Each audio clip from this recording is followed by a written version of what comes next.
네, 안녕하세요. 영원장입니다.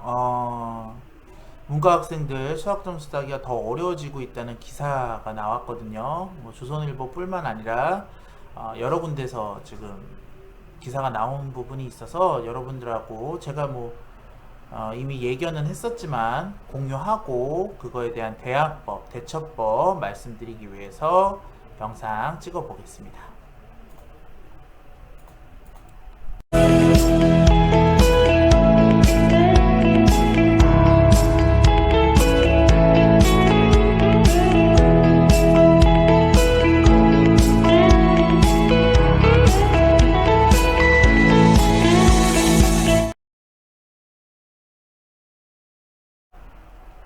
자, 이미 일단 예견된 이야기였어요. 일단은 어떻게 들어가냐. 이제 이번에 바뀐 것들이 수1하고 수2가 공통 과목으로 들어가고 거기 선택 과목이 미적, 확통, 기하 이렇게 선택을 하는데 기하는 이과 학생들만 거의 선택을 할 것이며 기하를 실제로 선택하는 학생이 그렇게 많지는 않을 것이다.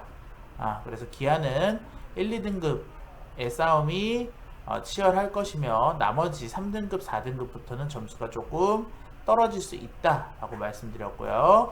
대부분의 이과 학생들은 미적분을 많이 선택을 할 겁니다. 한 40% 정도가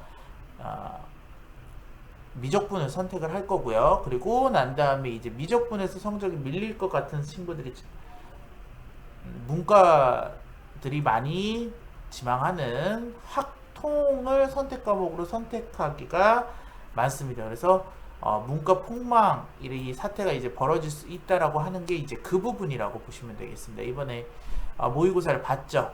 모의고사를 봐서 뭐 확률과 통계, 미적분 요거 세 개 중에서 해야 됐었는데 보통 문과는 확통, 이과는 미적하고 기하를 선택을 하는데 자 중요한 건 이겁니다. 공통 과목 선택 과목에서 확률과 통계를 했을 때 문과 학생들이 1등급이 요만큼, 2등급이 요만큼만 차지하고 3등급도 요만큼 차지하고 그럼 얘네들은 누가 차지하고 있는 다 이과가 차지하고 있다라는 거야, 이과가.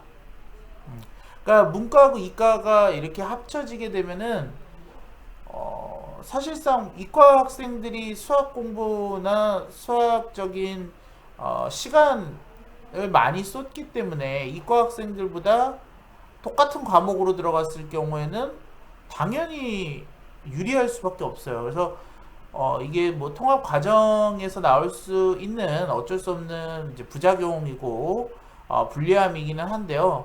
일단은 수학에서 이과생들이 확통 선택하는 거는 3, 4등급 이하에 있는 학생들은 거의 다 그쪽으로 갈 수밖에 없기 때문에 실제적으로 그렇게 되고 있고요. 요게 더 중요한데요. 원점수 100점을 받는 문과생이 표준 점수가 141점이었지만 미적분 선택한 이과생이 143점이다. 그러니까 최상위권은 미적분을 선택하는 게 맞아요. 최상위권은 미적분을 선택을 하지만 대부분의 뭐 1등급 정도 되는 그냥 2등급 정도 되는 학생들 같은 경우는 특히나 미적분으로 1등급 되는 학생들은 굳이 확통으로 안 넘어가지만 미적분에서 1등급을 받을 수 없는 이과생들 같은 경우는 확통 가서 1등급 받는 게 훨씬 더 쉽다라고 생각하거든요. 실제로 문과 학생들이 다 확통을 선택하니까 인원수도 적은 게 아니고요. 그래서 문과 학생들은 벌써 뭐 불안하다. 특히나 이번에 문과 학생들이 조금 어려운 점 중 하나가 학생부 종합이라던가 교과 전형에서 수능 최저 학력을 맞춰야 되는데 여기 나오죠. 4개 영역에서 총합 7을 받아야 되는 경우 수학에서 3등급을 받으면 3개 중 2개 이상에서 1등급을 받아야 되기 때문에 정시에서 수학 과목에 대한 압박감이 굉장히 커졌습니다. 그러니까 내가 내신을 열심히 해가지고 학생부 종합 그리고 교과 전형으로 대학에 가려고 하는 학생들에게 최저가 맞춰져 있다면 그 최저 때문에 사실은 대학을 못 가게 되는 그 최저 중에서도 수학을 못 맞춰서 못 가게 되는 경우가 굉장히 많다라고 보시면 되겠습니다. 그래서 뭐 완화 조치를 좀 취해줘야 된다 뭐 이렇게 얘기는 하고 있는데 실제적으로 이뤄지지 않을 확률이 굉장히 높은 사실이고요. 높은 현실이고요. 그렇게 되면은 지금 우리 문과 학생들 같은 경우는 당장이나마 수학에 대한 밸류를 좀 높이기 위해서 수학에 대한 밸류가 높아진 만큼 수학에 대한 시간 투자를 좀 많이 해줘야 되는 상황이 일어났어요. 그래서 지금 현재 뭐 영어가 한 2등급 정도 나오는 학생이라면 2등급 이상 나오는 학생이라면 더 이상의 영어 공부에 시간을 쓰는 것보다는 영어는 뭐 하루에 2시간에서 맥시멈 3시간 정도만 공부를 해주고 나머지 전체가 10이라면은 뭐 하루에 내가 10시간 정도 개인적으로 공부할 수 있는 시간이 있다면은 한 7 정도는 적어도, 그리고 5에서 7 정도? 네. 그 정도는 수학하는데 조금 많은 시간과 공을 들여야 되지 않느냐. 그리고 하나 더, 우리가 이제 저번 영상에서도 제가 한번 강조해 드렸었는데요.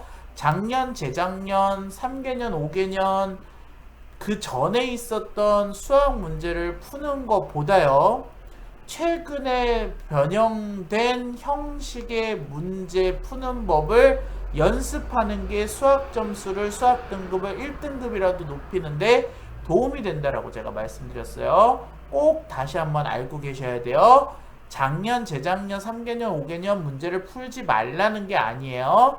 그게 현재 형식으로 편집이 된 다음에 문제를 풀어도 되니까 지금은 기존에 봤던 3월 모의고사, 4월 모의고사에 대한 오답이라던가 아니면 이제 앞으로 보아질 사설 모의고사, EBS 봉투 모의고사 이런 것들을 먼저 접하고 거기서 전략을, 나만에 맞는 전략을 취한 다음에 그 다음에 3개년, 5개년의 문제들이 편집돼서 나올 때쯤 그 3개년, 5개년 문제들을 풀어주는 게 여러분들한테 수학 점수 1점이라도 더, 그리고 전략적으로 공부하는 문제를 푸는 연습이 되는데 훨씬 더 도움이 될 거라고 다시 한번 말씀드리겠습니다. 얼마 안 남았어요. 포기하지 마시고, 불리하다고 생각하지 마시고, 주어진 환경에서 내가 할 수 있는 최선의 노력을 하시고, 그리고 그 결과에 대해서 승복할 수 있는 멘탈을 가지시면은 충분히 행복하게, 그리고 마지막까지 최선을 다할 수 있는 수업생활 할 수 있다라고 생각합니다. 오늘 여기까지 찍겠습니다. 감사합니다.